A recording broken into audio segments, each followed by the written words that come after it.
அருட்பெரும் ஜோதி அருட்பெரும் ஜோதி தனிப்பெரும் கருணை அருட்பெரும் ஜோதி எல்லா உயிர்களும் இன்புற்று வாழ்க வள்ளல் மலரடை வாழ்க வாழ்க.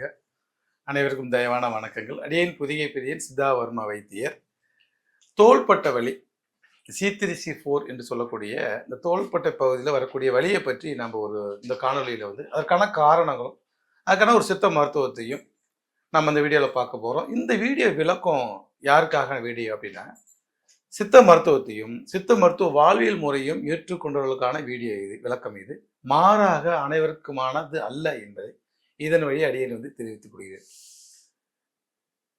பிடரின்னு சொல்லக்கூடிய இந்த பிடரில் C1 ஆரம்பிச்சு கீழே நம்முடைய மூலாதாரத்துக்கு கீழே இருக்கின்ற S7 33 ஸ்பைனல் கார்டில் நடு முதுகுத்தண்டு 33 இடங்கள்ல நமக்கு இந்த வர்ம தலங்கள் அப்படின்னு சொல்லுவாங்க சித்த மருத்துவத்தில். இந்த வர்ம தலங்கள் வழியாக நம்முடைய ராஜ உறுப்புகளுக்கு ரத்த ஓட்டங்கள் பாயுது. உதாரணத்துக்கு பார்த்தீங்கன்னா, இந்த பிடரி வர்மத்திலேருந்து பார்த்தீங்கன்னா மூளைக்கு தேவையான ரத்த ஓட்டங்கள், ரத்த நாளங்கள், நாடிகள் போகுது. C1, C2, C3, C4, C7, C7 வரைக்கும் சொல்லுவாங்க இங்கே.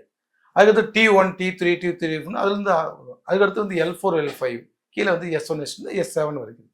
இந்த நடு முதுகு தண்டில் போயிட்டு இந்த வாயு போய் அங்கே அடைச்சிக்கும். இந்த வாயு அப்படின்னாக்கா நம்ம மலச்சிக்கலால் ஏற்படக்கூடிய அபான வாயுன்னு சொல்லுவாங்க.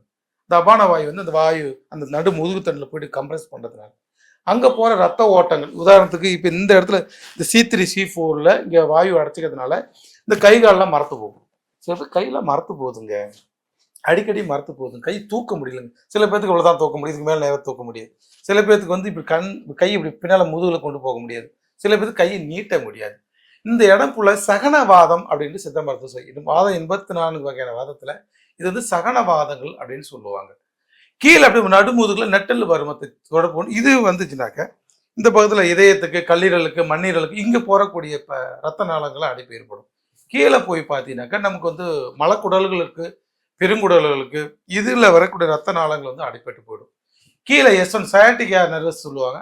சயாட்டிக் ஏரில் நம்ம S1, S2, S3, S4 காலுக்கு வரக்கூடிய ரத்த நாளங்களில் போயிட்டு அங்கே கம்ப்ரஸ் அழுத்தம் கொடுக்கும்.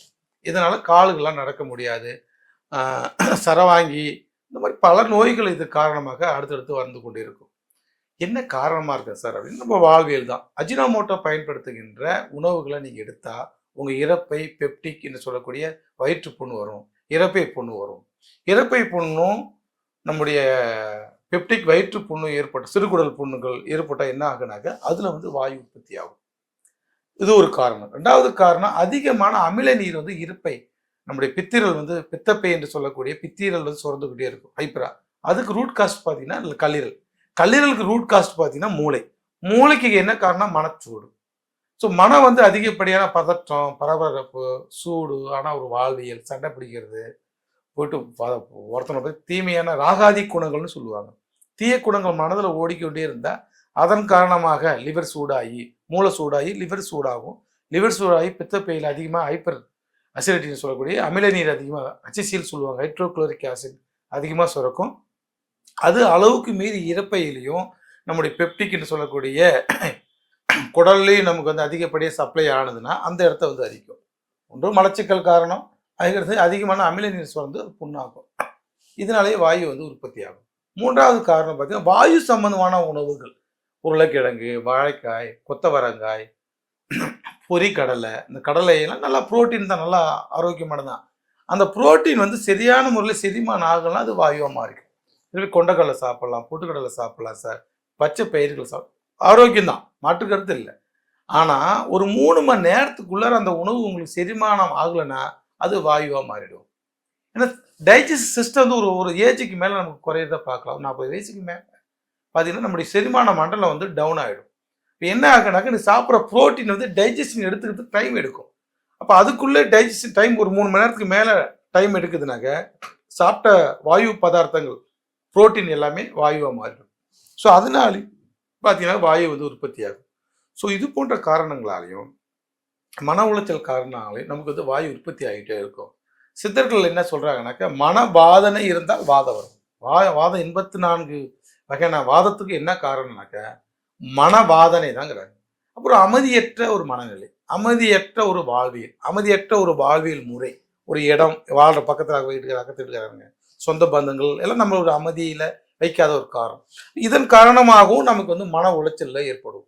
மன உளைச்சல் இருக்கிறவங்களுக்கு நமக்கு வந்து வாதம் 84 வகையான வாதம் வரும்.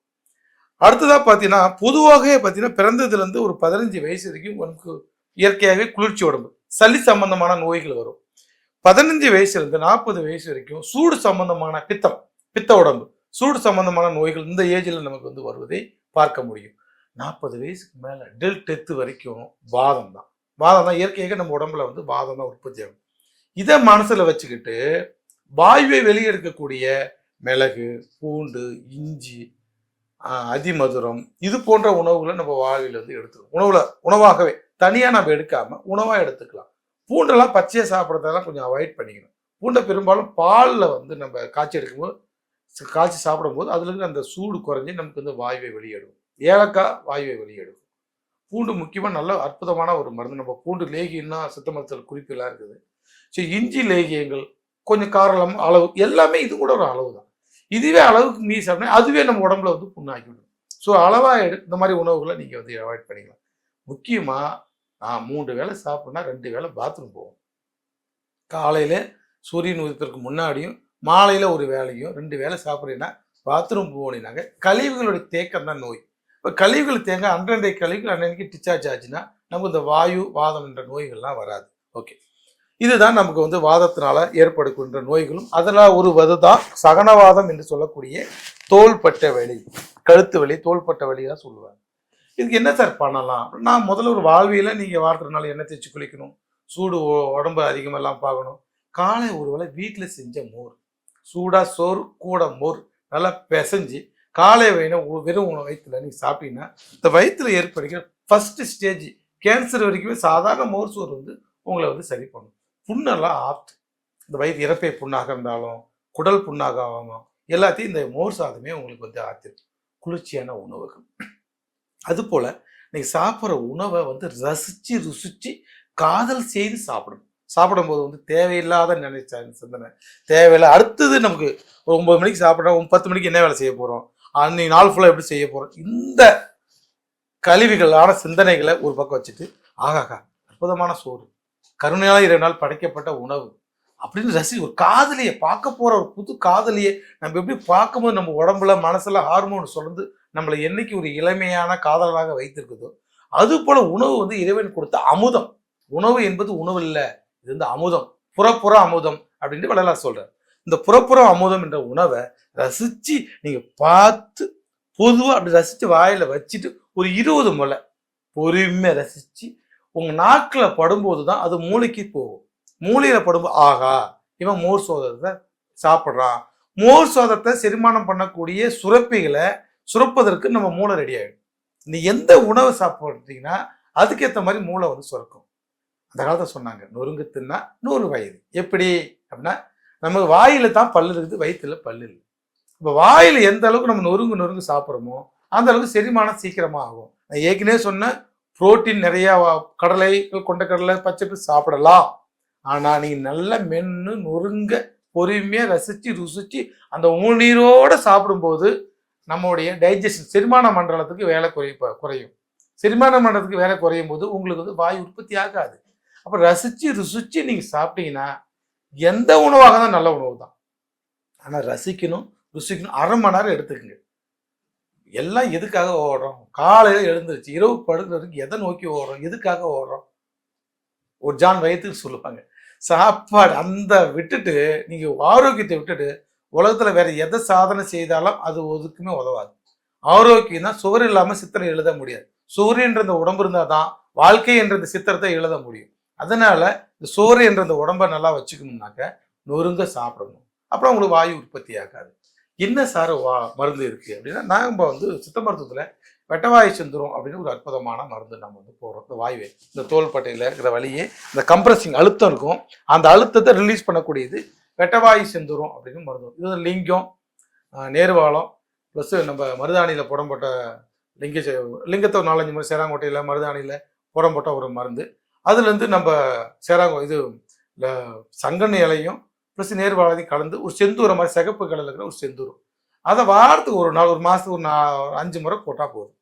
இந்த C1 ஆரம்பித்து கீழே S1 இருக்கிற எந்த இடத்துல கம்ப்ரஸ் இருந்தாலும் அப்படியே ரிலீஸ் பண்ணி விட்டுடும். மிக மிக உயர்தரமான மருந்து, அற்புதமான மருந்து. அழுத்துகின்ற கம்ப்ரஸை எடுத்து விட்டுடும். ஏன்னா நம்ம இது சரி பண்ணலைன்னாக்கா நமக்கு அடுத்து ஆப்ரேஷன் கை வச்சுடுவாங்க. தண்டு வடத்துல நம்ம ஆப்ரேஷன் செய்யும்போது அது பின்வேல பிரச்சனைகளை இந்த திப்பிலால் உற்பத்தி பண்ணும். சீக்கிரமா விரைவாக நடக்காது. அதெல்லாம் இது வெட்டவாய் சிந்தனை சாப்பிட்டு ஒரு 10 முறை 5 முறை பேதி ஆகும். டக்குன்னு அந்த கம்ப்ரஸ் இங்கே எடுத்து விட்டுடும். அடுத்தது மல்லிச்சோறுன்னு சொல்லுவாங்க. ஏன்னா ஏற்கனவே சொல்லும் போது லிவர் அதிகப்படியான சூடு ஆகிறதுனால இந்த லிவரை ஒரு படி ஹைப்பரா சுரக்காம ஹச்சிசில் என்று சொல்லக்கூடிய அமில நீர் அதிகமாக சுரக்காம குறைஞ்ச அதோட அளவுல சுரக்க வைக்கக்கூடிய ஒரு மல்லிச்சோறு. நான் முதல் சொன்ன மாதிரி மோர் சாதம். இந்த மோர் சாதத்தை தினசரி எடுக்கும்போது அதுவும் லிவரை குளிர்ச்சிப்படுத்தும். லிவரை குளிர்ச்சிப்படுத்துச்சுன்னா இந்த ஹைப்பரா சுரக்காம லிமிட்டடா சுரக்கும். இது போன்ற ஒரு மருந்துகளை நீங்க எடுத்துட்டீங்கன்னாக்க திரும்ப உற்பத்தி ஆகாம தடுத்துக்கலாம். இப்போ வெட்டவாய் சிந்தரமே நம்ம கொடுக்குற சாப்பிட்றீங்க, அடுத்தது அந்த கம்ப்ரஸை எடுத்து விடுறது, திரும்ப நீங்க மன உளைச்சல் ஏற்பட்டாவோ, திரும்ப வயிற்று புண்ணு இருந்தாலோ, திரும்ப டென்ஷன் ஆகலோ, திரும்ப கோபம் வந்தாலோ, திரும்ப அது ஹைப்பரா அதிகமாக அமில நீர் சுரந்து திரும்ப புண்ணு உற்பத்தி ஆகும். முக்கியமானது நம்முடைய வாழ்வியல் தான். நம்ம வைத்தியசாலை என்பது நம்முடைய அடுப்பறை தான் முக்கியமான வைத்தியசாலை. ஒவ்வொரு வீட்டில் அடுப்பறையுமே நம்மளுடைய வைத்தியசாலை தான். அங்க இருக்கிற அந்த உணவு தான் நம்மளுக்கு வைத்தியத்துக்கு போகாம நம்ம தடுக்க போகுது. நீங்க ஆரோக்கியமா இருக்கிறீங்க, மனநிலையும் உடல்நிலையும் ஆரோக்கியமா இருக்கிறீங்கன்னா நீங்க முதல்ல போலீஸ் ஸ்டேஷனுக்கு போகாம உங்க வாழ்வியலை அமைச்சுக்கொள்ளணும். கோர்ட்டு கேஸுன்னு போகாம உங்க வாழ்வியலை அமைச்சுக்கணும். ரெண்டாவது ஹாஸ்பிட்டலுக்கு போகாம நீங்க வாழ்ந்துக்கணும். அதுக்கு நல்ல ஒரு தமிழர்கள் மரபுல வந்த ஒரு வாழ்வியல் முறையில நம்மளோட தாத்தா முப்பாட்டர்கள் எப்படி வாழ்ந்தாங்க, எந்த மாதிரி இயற்கையான ஆரோக்கியமாக வாழ்ந்தாங்க, எப்படி சந்தோஷமா வாழ்ந்தாங்க. காலைல எழுந்த உடனே பாத்ரூம் போறாங்க, வாரத்துக்கு 2 நாள் எண்ணெய் தேய்ச்சி குளிச்சாங்க, 6 மாசம் உடனே பேதி மருந்து எடுத்தாங்க. முக்கியமா 6 மாசத்துக்கு உடனே பேதி மருந்து எடுக்கும்போது நம்ம வாயு உற்பத்தி குறைஞ்சிரும். அப்ப இந்த 3 பழக்க வழக்கங்களும் அவங்க கடைபிடிச்சாங்க. சொந்த பந்தங்கிட்ட அன்பா பேசுனாங்க, எல்லா உயிர்களையும் கருணையா இருந்தாங்க. நீ கருணை இருக்கின்ற உடம்பை பார்த்தீங்கன்னாக்க உடம்பு பொன்மேனியா உற்பத்தி ஆகும். அன்பு இருக்கின்ற உள்ளம் பார்த்தீங்கன்னா வார்த்தைகள் ரொம்ப கருணையா வரும். உள்ளத்துல அன்பு இருந்தா வார்த்தை எப்படி வரும்? கருணையா வரும். பரவாயில்ல, ஏதோ தெரியா தப்பு பண்ணிட்டாங்க, மன்னிச்சுடும். மன்னிக்கின்ற மனசு மாபெரும் ஒரு உள்ளம், ஒரு பெரிய உள்ளம். மன்னிக்க தெரிஞ்சவங்க பெரிய மனுஷியா அப்படிப்பாங்க. இந்த போன்ற மன்னிக்கின்ற தன்மைகள், கோயில் பக்திகள், ஆன்மீகங்கள், நம்முடைய திருவருட்பா, திருவாசகங்கள், இது போன்ற புனித நூல்களை படிக்கிறது மனதை அமைதியா வச்சுக்குது. ஏன்னா ஏற்கனவே சொன்ன மாதிரி மனம் தான் எல்லாத்துக்கும் காரணமாகுது. ஏன்னா மனம் 35 தத்துவத்துல நுண்ணுடல்ல வேலை பார்க்குது. உடம்பு 25 தத்துவம், மனம் 35 தத்துவம். அதுக்கடுத்து உயிர் உடம்புன்னு சொல்லுவாங்க. காரண உடல் 39, மொத்தம் 96 தத்துவம் அந்த உடம்பு இயங்குது. நம்ம உடம்பே பார்த்து கொண்டு இருக்கிறோம். உடம்பை இயக்குறது பார்த்தீங்கன்னா மனம். அப்ப இந்த மனதில் இருக்கின்ற தத்துவங்கள்னால மனது சார்ந்த பழக்க வழக்கங்கள், அன்பா பேசுறது, கருணையா நினைக்கிறது, எல்லா உயிரையும் நம்ம உயிர் போல் நினைக்கிறது. எவ்வளவு காலம் வாழ போறோம்? கொஞ்ச காலம் வாழ போறோம். வாழ்ற வரைக்கும் நம்மளால முடிஞ்சது எல்லா உயிர்களுக்கும் என்னென்ன நன்மைகள் செய்ய முடியுமோ, என்னென்ன நல்லதுக்கு சொல்லிக் கொடுக்க முடியுமோ, என்னென்ன நல்ல பழக்க வழக்கங்களை நம்ம அவங்களுக்கு அறிமுகப்படுத்த முடியுமோ, இது போன்ற ஒரு மனநிலையை வைக்கும் போதே மனம் அமைதி. மன அமைதியா இருந்தா ஹைப்பர் ஆசிட் ஊறாது. மனம் அமைதியா இருந்தா அதுக்கேற்ற மாதிரி தான் நம்முடைய கிளான்ஸ் எல்லாம் சுரக்க போகுது. மனம் கோபத்தில் இருக்கும்போது உங்க எண்ணங்கள்லாம் பாருங்க, உங்களுடைய நடவடிக்கை பாருங்க, தவறான பழக்க வழக்கம் வரும். எல்லா ஊருக்கும் நல்லது செஞ்சு பாருங்க. நீங்க வாழ்க்கையில மேல வரலனாலும் பரவாயில்ல, ஆனா அமைதியா இருப்பீங்க, மன சந்தோஷமா இருப்பீங்க. மனம் அமைதி சந்தோஷம் தான் ஆரோக்கியத்தை தீர்மானிக்குது. அப்ப உடல் பழக்க வழக்கம் ஒரு பக்கம், அதாவது மனப்பழக்க வழக்கம், வாழ்வியல் முறை ஒரு பக்கம். இது ரெண்டும் சேர்ந்துதான் நமக்கு ஆரோக்கியத்தை கொடுக்குது. இப்போ மனவாதனை இல்லாம இருக்கணும் அப்படின்னா நீங்க நல்ல பழக்க வழக்கங்களை மேற்கொள்ளுங்க, பழக்க வழக்கத்தை கடைப்பிடிங்க. தப்பு செஞ்சா மன்னிப்பு கேட்டுடுங்க, தப்பே கிடையாது. எவ்வளவு பெரிய அதுக்கு கோபம் ரிவெஞ்ச் யாருக்கும் எடுக்க வேணாம். கடவுள் பார்த்துக்குவாரு, பரவாயில்ல விடுங்க. அவங்க விதைச்சு தான் அவன் அனுபவிப்பான். நம்ம யாரையும் கோபப்படுத்த வேண்டியதில்லை, யாரையும் ரிவெஞ்ச் எடுக்க வேண்டியதில்லை, யாருக்கும் நம்ம ப்ரூவ் பண்ண வேண்டியதில்லை. நம்ம மனசாட்சிக்கு நம்ம நல்லவங்களா நடப்போம். நம்ம மனசாட்சிக்கு எல்லா உயிர்களும் இன்புற்று வாழ்றதுக்கு நம்ம என்ன செய்யணுமோ செய்வோம். அதற்கு வந்துட்டு போகுது, பரவாயில்ல. இந்த மனநிலையில் இருந்தீங்கன்னா மன அமைதி பெறும், சந்தோஷப்படும், ஆரோக்கியமாக வாழலாம். ஸோ நம்மளுடைய தமிழர்களுடைய வாழ்வியல் முறை, சித்தர்களுடைய வாழ்வியல் முறை, வள்ளலார் சொல்ற சன்மார்க்க வாழ்வியல் முறைகளை நீங்க கடைப்பிடிச்சி ஆரோக்கியமாக வாயு அற்று, வாதனை அற்று, வாதம் அற்று வாழ்வாங்கு வாழ வேண்டும் என்று எல்லாமல் அருட்பெருஞ்சோதி இறைவனை பிரார்த்தித்து நிறைவு செய்கிறேன். நன்றி, வணக்கம். அருட்பெருஞ்சோதி, அருட்பெருஞ்சோதி, தனிப்பெரும் கருணை, அருட்பெருஞ்சோதி. எல்லா உயிர்களும் இன்புற்று வாழ்க, வள்ளல் மலரடி வாழ்க வாழ்க. வணக்கம்.